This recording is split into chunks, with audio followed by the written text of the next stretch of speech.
കാഞ്ഞങ്ങാട് നഗരസഭയിലെ പല വാർഡുകളിലേക്കും കുടിവെള്ള വിതരണം നടത്തുന്ന പൈപ്പ് ലൈൻ ചെമ്മട്ടംവയൽ കാലിച്ചാനടക്കം റോഡ് നവീകരണ പ്രവൃത്തിയുടെ ഭാഗമായി പകരം സംവിധാനം ഒരുക്കാതെ മുറിച്ചു നീക്കി കുടിവെള്ള വിതരണം തടസ്സപ്പെടുത്തിയെന്ന ആരോപണം. നാട്ടുകാരുടെ നേതൃത്വത്തിൽ ജനകീയ പ്രക്ഷോഭം സംഘടിപ്പിച്ചു. കാഞ്ഞങ്ങാട് നഗരസഭയിലെ പല വാർഡുകളിലേക്കും കുടിവെള്ള വിതരണം നടത്തുന്ന പൈപ്പ് ലൈൻ ചെമ്മട്ടംവയൽ കാലിച്ചാനടക്കം റോഡ് നവീകരണ പ്രവൃത്തിയുടെ ഭാഗമായി പകരം സംവിധാനമൊരുക്കാതെ മുറിച്ചു നീക്കി കുടിവെള്ള വിതരണം തടസ്സപ്പെടുത്തിയ പൊതുമരാമത്ത് വകുപ്പിന്റെ നടപടിക്കും അനാസ്ഥയ്ക്കുമെതിരെ എന്നാരോപിച്ച് നാട്ടുകാരുടെ നേതൃത്വത്തിൽ ജനകീയ പ്രക്ഷോഭം സംഘടിപ്പിച്ചു.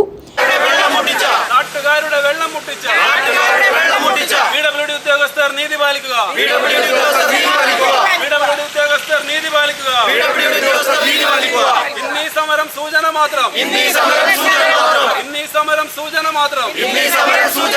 സൂചന കണ്ടു പഠിച്ചില്ലെങ്കിൽ പണികൾ തടയും കട്ടായം. പൊതുമരാമത്ത് വകുപ്പ് കാഞ്ഞങ്ങാട് അസിസ്റ്റന്റ് എക്സിക്യൂട്ടീവ് എഞ്ചിനീയറുടെ കാര്യാലയത്തിലേക്ക് നടത്തിയ ജനകീയ മാർച്ചും ധർണയും കാഞ്ഞങ്ങാട് നഗരസഭ 15-ാം വാർഡ് കൌൺസിലറും വൈസ് ചെയർപേഴ്സണുമായ ലതാ ബാലകൃഷ്ണൻ ഉദ്ഘാടനം ചെയ്തു.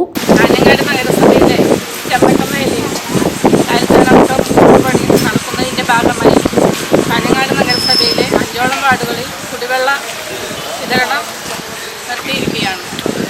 പല പ്രാവശ്യവും ഉദ്യോഗസ്ഥരുമായി ബന്ധപ്പെട്ടിട്ടുണ്ടെങ്കിലും PWD, വാട്ടർ അതോറിറ്റി, PWDനെയും പരസ്പരം വഴിചേരുന്ന ഒരു പ്രവണതയാണ് കാണുന്നത്. നമുക്കറിയാം, കൊടും വേനൽക്കാലം ആയതിനാൽ കുടിവെള്ളം പല കിണറുകളിലും പറ്റി വരേണ്ട അവസ്ഥയിലാണ് ഇന്നുള്ളത്.